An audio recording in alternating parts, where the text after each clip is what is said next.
오늘 본문의 말씀은 사마리아에서 있었던 부흥을 소개해 주시고 있습니다. 우리가 알아야 할 것은 사마리아라고 하는 것은 부흥이 일어날 수 없는 그러한 곳입니다. 거의 대부분의 사람들은 사마리아는 절대로 부흥이 일어나지 않는다라고 생각을 했습니다. 그러나 놀랍게도 결혼을 5번이나 하고 그리고 지금은 6번째 남편과 살고 있던 창녀와 가까운 생활을 하던 한 여인에게 예수님께서 찾아오셔서 그를 만나 주심으로 영적으로 이 죽었던 도시가, 이 사마리아가 다시 살아나는 부흥의 역사가 일어나는 그러한 내용이 본문의 내용입니다. 첫째로는 사마리아는 영적으로 죽은 도시와 같았습니다. 사마리아 여인은 예수님과 만나서 대화를 나누는 중에 점점 놀라운 사실을 발견하게 됩니다.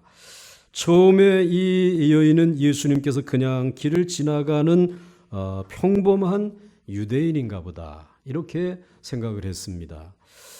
그러나 대화를 나누는 중에 그분이 자기를 너무나도 잘 알고 있었기 때문에 내가 어떻게 남편이 5이나 있었는지, 그리고 지금 사는 그 남편도 지금은 내 남편이 아니다라고 하는 이 형편을 어떻게 알고 있었는지 참으로 신기했습니다. 그래서 그는 그분이 찾아온 것이 오늘 내게 뭔가 큰 선물을, 하나님의 선물을 주기 위해서 선지자가 찾아온 모양이다. 그래가지고 오늘 19절 말씀에 여자가 이르되 주여 내가 보니 무엇이로소이다? 선지자로소이다. 그래서 그 여인은 너무나도 보잘것없는 자신의 삶에 위대한 하나님의 사람이 찾아왔다는 것에 매우 감격하게 됩니다.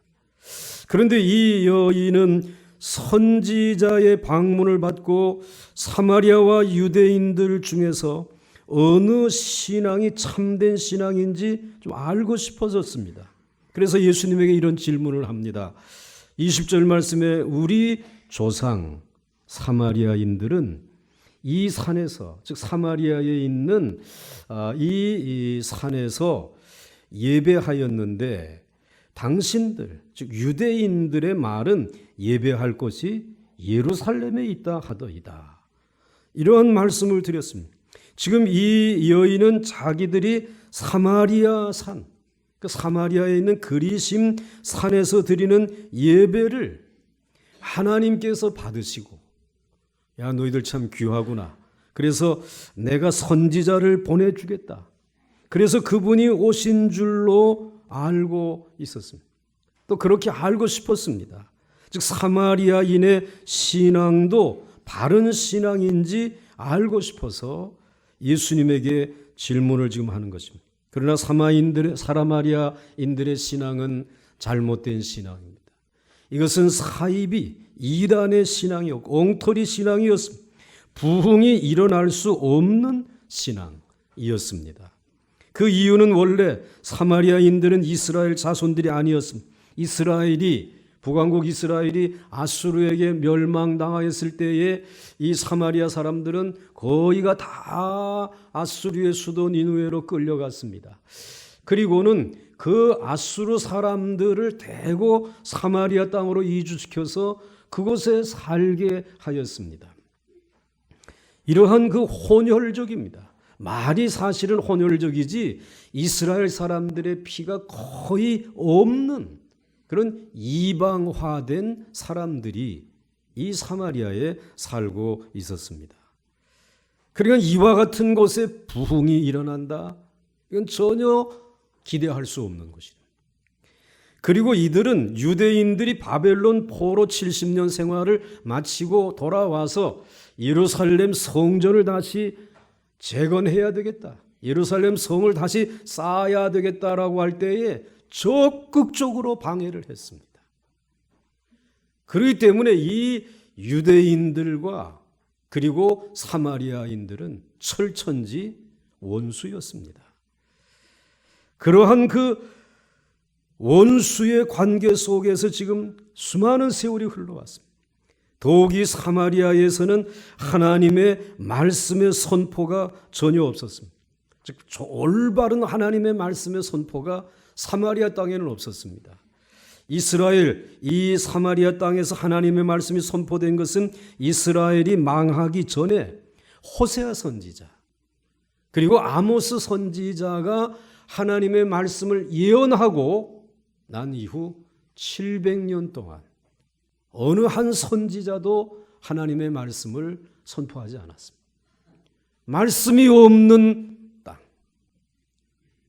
말씀을 전하는 선지자가 전무한 땅, 부흥이 일어날래야 일어날 수 없는 그런 땅이 그렇게 700년을 지나온 것입니다. 어떻게 보면 사마리아 땅은 영적으로 철저하게 버려진 땅이었습니다. 영적으로 사마리아 땅을 보면 완전히 돌밭 황무지와 같아서 절대로 이곳에서는 부흥이 일어날 수가 없는 것이었습니다. 그럼에도 불구하고 이곳에도 아주 작은 가능성은 있었습니다. 그것은 사마리아 사람들이 모세 오경을 읽었다라고 하는 사실입니다. 구약 성경 전체는 없었고 딱 모세 오경만 가지고 신앙생활을 나름대로 한다고 했습니다. 그리고 그들의 마음속 깊은 곳에서는 자기들은 하나님의 은혜를 받고 싶은 깊은 갈망 같은 것이 그들에게도 있었습니다. 하나님의 은혜를 좀 받으면 좋겠다. 그런 갈망이 있었습니다. 그래서 하나님께서는 이제 받지도 않으시는 예배를 그들은 그리심산에서 계속 드리고 있었습니다. 하나님의 은혜가 좀 임할까 해서. 그래서 이 사마리아에 있는 그리심산에서 계속해서 예배는 드렸습니다. 사마리아의 부흥이 일어날 수 있는 가능성은 제로였습니다. 그들은 유대인들의 입장에서 보게 되면 못된 이단들이었습니다. 그럼에도 불구하고 모세 오경을 믿었고 하나님의 은혜를 받기를 사모하는 마음을 가지고 있었습니다. 하나님은 이것을 보시고 가장 위대한 선지자 중에 선지자이신 예수 그리스도를 사마리아 성 우물가에 이 여인에게 보내주신 것입니다. 두 번째로 사마리아의 부흥이 시작되었습니다. 인간적으로 생각하면 사마리아에서 심령의 부흥이 일어난다는 것은 상상할 수도 없는 일이었습니다. 그러나 가장 놀라운 것은 예수님께서 유대를 떠나셔서 사마리아로 들어가셨다라고 하는 사실입니다. 우리가 이미 요한복음 4장 1절에서 예수님께서 유대를 떠나서 사마리아로 들어가신 이유를 우리는 살펴보았습니다. 4장 1절에 예수께서 제자를 삼고 세례를 베푸시는 것이 요한보다 즉 세례 요한보다 많다는 말을 바리새인들이 들은 줄을 주께서 아신지라. 즉 예수님께서 세례를 준 사람이 세례 요한보다 많다는 것을 바리새인들이 알게 되었습니다. 유대인들은 예수님께서 하나님의 말씀을 전하실 때에 순수한 마음으로 받아들이지 않았습니다. 그들은 세례 요한과 예수님을 서로 경쟁하게 만들려고 했습니다. 그리고는 제자들끼리 서로 싸움을 붙이려고 했습니다. 예수님은 이런 마음을 보시고 실망하셔서 이 유대에 더 이상 머물러서는 안 되겠구나. 그리고는 떠나셔서 지금 사마리아로 오신 것입니다. 이 부흥이라고 하는 것은 사람이 만들어내는 것이 아닙니다. 부흥이라고 하는 것은 순수하게 하나님께서 주시는 선물입니다. 그 하나님이 어디에 마음을 두시냐? 그 하나님의 발걸음이 어디로 향하느냐? 여기에 그 부흥이 달려져 있다는 말입니다. 그런데 아무에게나 주시는 것이 아니라 오직 하나님의 백성 이스라엘에게만 주시는 최고의 선물이 부흥입니다. 그러나 하나님께서는 이스라엘 자손이라고 해서 이 부흥의 복을 무한정으로 주신 것은 아니었습니다. 예수님께서는 사마리아 여인을 만났을 때 10절에 예수께서 대답하여 이르시되 네가 만일 하나님의 선물과 또 네게 물 좀 달라고 하는 이가 누구인 줄 알았더라면 네가 그에게 구하였을 것이요 그가 생수를 네게 주었으리라. 그 말씀을 하셨습니다. 예수님은 그 여인에게 줄 선물이 생수라고 말씀을 하신 것입니다. 예수님이 가지고 온 부흥은 바로 이 생수라고 말씀해 주신 것입니다. 이것은 우리 문화에서 이해하기 좀 어려운 말씀이죠. 우리는 어디를 가든지 생수를 떠서 먹을 수 있는 이제 금수강산에 살고 있으니까. 그러나 리비아 같은 나라에서는 생수가 하나 터지면 그 나라는 완전히 사막의 나라에서 축복의 나라로 변화되어지는 것입니다. 왜냐하면 땅은 비옥한데 물이 없어서 사막이 되어 버렸기 때문입니다. 그런데 리비아에 우리나라 건설회사가 물을 연결시켜 주었습니다. 이것이 리비아에서는 국가적인 대사업이 되었습니다. 마치 우리나라에서 경부고속도로가 열리는 것과 같은 사업이었던 것입니다. 아니 그 이상의 대사업이 바로 이 수로 건설 사업이었습니다. 여러분, 하나님이 주시는 부흥을 비유로 들라고 하면 사막지대의 나라에 무궁무진한 생수가 터지는 것과 같습니다. 그런데 하나님께서는 이스라엘에도 이 부흥을 자주 주시지는 않았습니다. 아주 몇십 년이나 몇백 년 만에 한 번씩 위대한 말씀의 종이, 위대한 말씀의 종이 나타났을 때 하나님께서는 이스라엘에게 부흥을 주시곤 했습니다. 그러나 진정으로 우리의 뱃속에서 솟아나는 이 부흥, 한 사람 개인 여러분의 뱃속에서부터 솟아나는 이 부흥은 오직 예수만이 주실 수 있는 것이다. 그래서 요한복음 7장 37절과 38절 말씀에 명절 끝날 곧 큰 날에 예수께서 서서 외쳐 이르시되 누구든지 목마르거든 내게로 와서 마시라. 나를 믿는 자는 성경의 이름과 같이 어디에서? 누구의 배에서? 예수님의 배에서? 누구의 배에서? 여러분 자신의 배에서 생수의 강이 흘러 나오리라 하시니 나를 믿는 자는, 예수를 믿는 자에게는 성경의 이름과 같이 그 배에서 생수의 강이 흘러나리라. 물론 예수님의 배에서 나오는 그 귀한 성령의 생명수입니다. 그런데 그 생명의 생명수가 여러분들이 예수를 믿을 때 여러분의 배에서 흘러넘칠 줄 믿으시기를 바랍니다. 이건 예수님만이 주실 수 있는 것이라는 것이에요.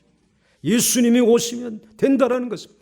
이건 수십 년, 수백 년마다 한 번씩 나타나는 그 말씀의 훌륭한 종이 와야만 이스라엘의 부흥이 왔지만, 그러나 이제는 예수를 믿게 되면 이 부흥은 누구에게나 임하는 줄 믿으시길 바랍니다. 그런데 유대인들은 이 이스라엘 자손이지만 하나님의 말씀의 가치를 몰랐습니다. 그랬을 때 예수님께서는 이 축복의 선물을 전혀 엉뚱한 동네인 사마리아 수가성에 가서 부어 주셨습니다. 우리 인간들은 이 부흥을 일으킬 수가 없습니다. 그러나 우리가 하나님의 말씀을 붙들고 몸부림칠 때에 하나님께서 큰 부흥을 주시는 것입니다. 우리는 이때야말로 최고의 축복의 때라는 것을 알고 다른 모든 것을 다 버리고 하나님의 말씀과 은혜를 붙잡아야 하는 것입니다. 그래야 하나님이 주시는 이 부흥을 다른 사람들에게 빼앗기지 아니할 수 있습니다. 사랑하는 성도 여러분, 왜 하나님께서는 이스라엘과 교회의 역사에서 그렇게 자주 성령을 거두어 갔었을까요? 그것은 우리가 하나님의 말씀의 가치를 모르고 하나님의 은혜를 무시할 때 이 축복을 거두어 가심으로 깨달으라고 하는 것입니다. 말씀의 가치를 깨닫고 하나님의 은혜의 소중함을 깨닫게 하시기 위해서 때로는 우리에게서 성령의 은혜를 거두어 가실 때가 있는 것입니다. 그러므로 우리는 이 세상에서 다른 것은 다 빼앗겨도 되지만 하나님의 말씀은 절대로 빼앗겨서는 안 됩니다. 그 앞에 다른 어떤 조건을 붙여서도 안 되는 것입니다. 우리가 부흥을 일으킬 수는 없지만 부흥을 사모해야 할 줄로 믿습니다. 그리고 하나님께서 부흥을 주실 때에는 온 마음과 생명을 다하여서 그 축복을 붙들어야 합니다. 우리가 세상을 살 때에 기회라고 하는 것이 늘 주어지는 것은 아니라는 것을 알아야 합니다. 어떤 사람에게는 이 세상에서 성공할 수 있는 기회가 한 번 아니면 두 번 밖에 주어지지 않을 수도 있습니다. 그 기회를 잘 붙잡아서 살린 사람은 성공하는 사람이 될 것이고, 그렇지 못하고 기회를 놓친 사람은 한평생 후회하면서 살게 될 것입니다. 여러분, 부흥이라고 하는 것은 하나님의 백성들이 바른 하나님의 말씀을 듣고 하나님의 말씀으로 돌아가는 것을 말합니다. 아멘을 장로님 한 분만 하시는데 2부, 1부 예배는 한 사람도 없었습니다. 제가 다시 한번 읽겠습니다. 부흥이라고 하는 것은 하나님의 백성들이 바른 하나님의 말씀을 듣고 하나님의 말씀으로 돌아가는 것을 말합니다. 그래도 아멘 안 하는 사람이 있습니다. 그동안 자신들도 모르게 하나님과의 바른 관계를 떠나서 잘못된 신앙으로 많이 떠내려갔으면 이제 그것을 바로 잡기 위해서 다른 모든 우선순위들을 바꾸어야 합니다. 그러면 하나님께서 먼저 감동하시고 우리에게 성령의 감동과 충만을 주시려고 기다리고 계시는 것입니다. 그러나 우리가 알아야 하는 것은 부흥이라고 하는 것은 끄기는 쉽지만, 부흥의 불길을 끄기는 쉽지만 일으키는 것은 너무나도 어렵다는 것을 알아야 합니다. 유다 백성들이 우상을 끌어들이고 그리고 세상의 세속적인 삶을 끌어들여서 예루살렘의 부흥의 불길을 꺼버렸을 때에 그것을 도로 살리기 위해서 무려 70여 년 동안 바벨론 포로 생활이 필요했고 많은 사람들이 죽고 많은 희생을 치르고서야 가까스로 느헤미야, 에스라라고 하는 선지자를 통해서 부흥이 조금씩 일어나는 것을 볼 수 있습니다. 한번 부흥의 불길이 꺼져버리면 다시 이 불길을 일으키는 것은 너무나도 어렵습니다.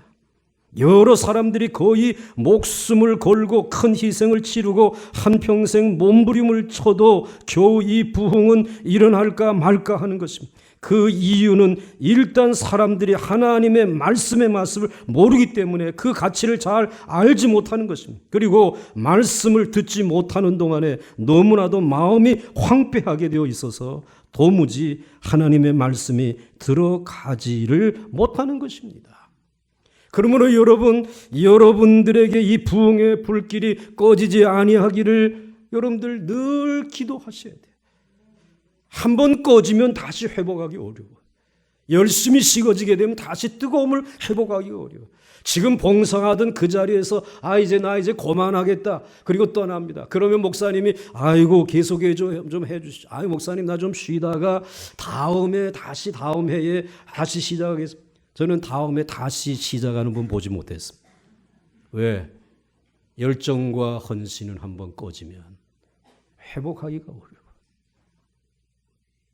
교회의 부흥도 계속해서 타오르다가 멈추게 되면 이거 다시 일으켜 세우기 어려운 것이에요. 그러므로 여러분 부흥의 불길을 꺼트리는 자리에 있지 아니하시고 부흥의 불을 붙이는 여러분들이 되시기를 주의 이름으로 축원합니다. 내가 하나님의 미랄만 되면, 하나님의 말씀만 온전히 붙들면, 하나님의 은혜의 소중함만 잃어버리지 아니하게 되면 그 부흥의 불길은 꺼지지 않는 것입니다. 그래서 하나님께서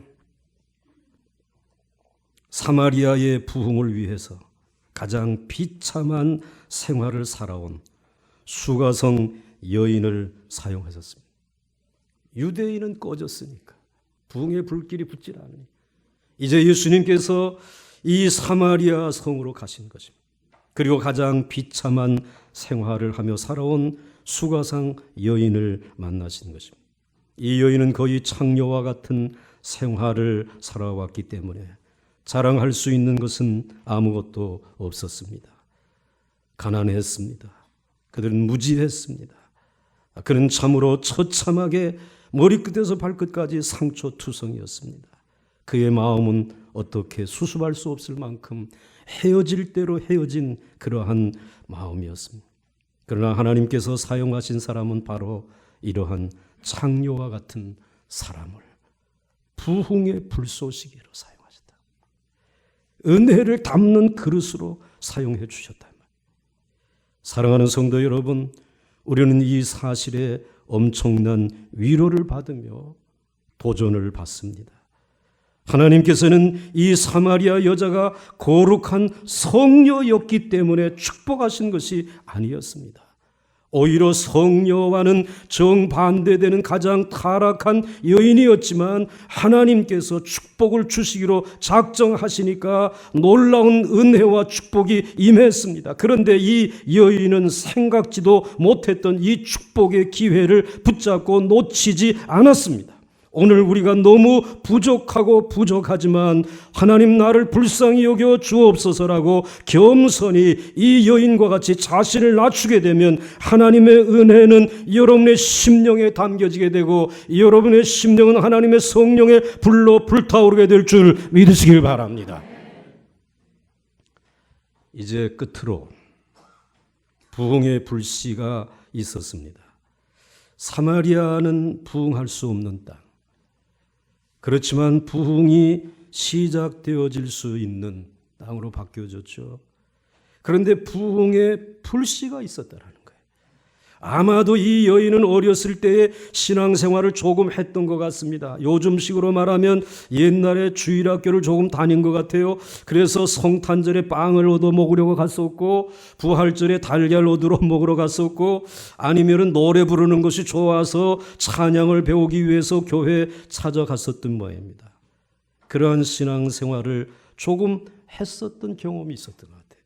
왜냐하면 이 사마리아 여인이 사용한 단어 세 가지가 아주 중요한 세 가지 단어가 있어요. 하나는 모세를 알았다는 것. 두 번째로는 선지자를 알고 있었다는 것. 셋째로는 예배를 알고 있었다는 것. 예배에 대해서. 아마도 이 여인은 죄 짓는 생활을 하면서도 늘 마음속에는 죄책감이 있었다. 나 이대로 살면 안 되는데. 하나님의 은혜에 목말라 하고 있었습니다. 그러다가 이 여인이 예수님을 만났을 때 그 마음속에 하나님의 은혜를 사모하는 마음이 폭발하듯이 솟아나게 되었습니다. 내게도 그 영원히 목마르지 아니하는 생수를 좀 주십시오. 이것이 사마리아 이제 전체의 부흥의 불씨가 될 수 있었다라는 것이. 우리는 부흥이 무조건 은혜를 갈망하고 사모한다고 해서 일어난다라고 생각해서는 안 됩니다. 우리는 지금 보고 있습니다. 하나님의 말씀도 없이 너무나도 은혜와 복만 받으려고 형통하게 되려고 위로만 받으려고 했던 이 나라의 최고의 정점에 있었던 한 여인. 그것만 사모한 나머지 그만 말씀 없는 그것만 사모한 그 여인에게 찾아온 것은 너무나 큰 허탈감. 내가 이러려고 이 자리에 왔는가. 그 허무함이 그런 초조해. 이 자리를 어떻게 지킬 수 있을까? 강박관념 이거밖에 없다라는 말씀이에요. 그렇습니다. 하나님의 말씀도 없이 그냥 하나님의 은혜와 축복만 받으려고 사모하면서 살아가는 사람들에게는 결국은 이런 허탈감과 그리고 참으로 초조한 마음밖에 없습니다. 아니 사실은 우리 한국교회가 하나님의 은혜와 복을 받아 부흥할 때에 하나님의 부흥하는 그 자리에서 여전히 하나님의 말씀만 붙들고 바른 말씀만을 의지하고 하나님의 은혜를 사모했다면 오늘과 같은 이러한 허무한 일들을 만나지 않았을 것이. 결국은 이 큰 폭풍을 만난 것은 어느 한 여인 때문이 아니라 오늘 바로 나 때문이다 말이죠. 우리 한국교회 때문에 하나님의 바른 말씀 없이 은혜와 복만을 찾았던 우리들이 오늘 이 민족과 이 나라를 이렇게 만들었다. 이 큰 폭풍을 만난 것은 나의 연고입니다. 이제 우리가 회개하면서 한국교회와 나를 주님 저 깊은 물속에 던져 주십시오. 십자가의 제단에 우리를 못 박아 던질 때에 죽는 것 같지만, 지금은 아픈 것 같지만 다시 살아나는 부흥의 역사, 하나님이 먼저 깊은 바닷속에 와서 기다리고 계시다가 큰 그릇과 같은 물고기로 요나를 받은 것처럼 큰 은혜로, 큰 사랑으로 이 민족을 붙들어 주실 줄 믿으시기 바랍니다. 올바른 부흥은 바른 말씀과 예배에서 일어나게 되는 것입니다. 20절, 21절 말씀에 우리 조상들은 이 산에서 예배하였는데, 예배를 지금 얘기하잖아요. 당신들의 말은 예배할 곳이 예루살렘에 있다 하더이다. 예수께서 이르시되 여자여 내 말을 믿으라. 이 산에서도 말고 예루살렘에서도 말고 너희가 아버지께 예배할 때가 이르리라. 예수님이 너무나 놀라운 말씀을 지금 하고 있어요. 예배에 대해서 말씀하고 있어요. 그래서 22절, 23절 말씀에 너희는 알지 못하는 것을 예배하고, 즉 하나님의 바른 말씀도 없이 지금 은혜만 사모하면서 지금 예배하고, 우리는 아는 것을 예배하노니, 즉 하나님의 말씀을 가지고 예배하노니 이는 구원이 유대인에게서 남이라. 아버지께서, 같이 읽습니다. 시작. 아버지께 참되게 예배하는 자들은 영과 진리로 예배할 때가 오나니 곧 이때라. 아버지께서는 자기에게 이렇게 예배하는 자들을 찾으시느니라. 아멘. 사마리아 사람들은 오랫동안 하나님의 은혜와 축복을 사모하면서 그리심 산에서 예배를 드렸습니다. 그러나 그들의 예배는 죽은 예배이고 알지 못하는 예배라고 말씀하셨습니다. 예를 들어서 이미 폐광이 된 금광을 아무리 파들어간들 이제 해서 거기서 무슨 새로운 금광석이 나오지 아니할 것인데 그런 일을 하고 있었다는 말입니다. 예수님은 22절에서 이렇게 말씀하십니다. 너희는 알지 못하는 것을 예배하고 우리는 아는 것을 예배하노니 이는 구원이 유대인에게서 남이니라. 이 말씀은 지금 바른 말씀이 오직 유대인들에게만 맡겨졌었다는 말씀이에요. 이 이방 사마리아인들에게 맡겨지지 않았어요. 하나님이 그래도 사랑해서 유대인들에게 바른 말씀과 바른 믿음을 유대인들에게 맡겨주셨는데 이 유대인들이 바른 말씀을 가지고 예루살렘에서 바른 예배를 드리지 못했단 말이에요. 예수님께서 이제 중요한 것은 장소가 아니다 말이에요. 예수님은 그리심산이나 예루살렘이 중요한 것이 아니라고 말씀을 하십니다. 왜냐하면 지금은 장소보다 더 중요한 것이 생겼기 때문입니다. 그것은 하나님께서 장소를 떠나서 진심으로 예배를 드리는 자를 만나시고 찾으시는 때가 도래했기 때문입니다. 바로 이 복음의 때, 그것이 바로 복음의 때이고 예수님의 때이고 은혜의 때, 신약의 때인 줄 믿으시기 바랍니다. 그래서 23절 말씀에 아버지께서 참되게 예배하는 자들은 영과 진리로 예배할 때가 오나니 곧 이때라. 아버지께서는 자기에게 이렇게 예배하는 자들을 찾으시느니라. 여기서 예수님께서는 하나님에 대하여 엄청나게 다른 표현을 쓰고 있습니다. 그것은 아버지라는 표현입니다. 사실 아버지 대신 하나님께 참되게 예배하는 자들은, 그리고 하나님께서는 자기에게 이렇게 예배하는 자들을 찾으시느니라, 이렇게 말씀해 주셔야 되는데 오늘 예수님께서는, 하나님의 아들이신 예수님께서는 하나님이라고 하는 호칭을 무엇이라고? 아버지. 이건 정말 놀라운 표현입니다. 하나님이 어느 순간에 아버지가 되신 것입니다. 지금까지는 마치 종이 주인을 섬기듯이 두려운 마음으로 예루살렘 성전에 올라가서 고개도 들지 못하고 그리고 성전에서 예배를 드렸지만, 이제는 한 집안에서 자식이 아버지를 대하듯이 가깝고 친밀하게 예배를 드리게 되었다라고 하는 말씀입니다. 아버지는 영과 진리로 예배하는 자를 찾으신다라고 말씀하셨습니다. 여기서 영이라고 하는 말은 영적이라고 하는 말인데 육체에 상대되는 개념이죠. 즉 지금까지는 눈에 보이는 짐승의 육체를 잡아서 예배를 드려서 제사를 드렸지만, 이제는 더 이상 짐승으로 육체로 예배를 드리지 않게 되었다고 하는 것입니다. 이제는 누구든지 마음으로, 여러분들의 영혼으로 하나님께 예배 드릴 수 있게 되어졌다는 것이에요. 그리고 진리란 말은 참이라고 하는 뜻입니다. 하나님 앞에서 참된 것은 세상에 있는 양심이나 세상에서 정해놓은 법이나 이것이 참된 것이 아니라, 하나님 앞에 참된 것은 바른 말씀과 바른 믿음뿐인 줄 믿으시기 바랍니다.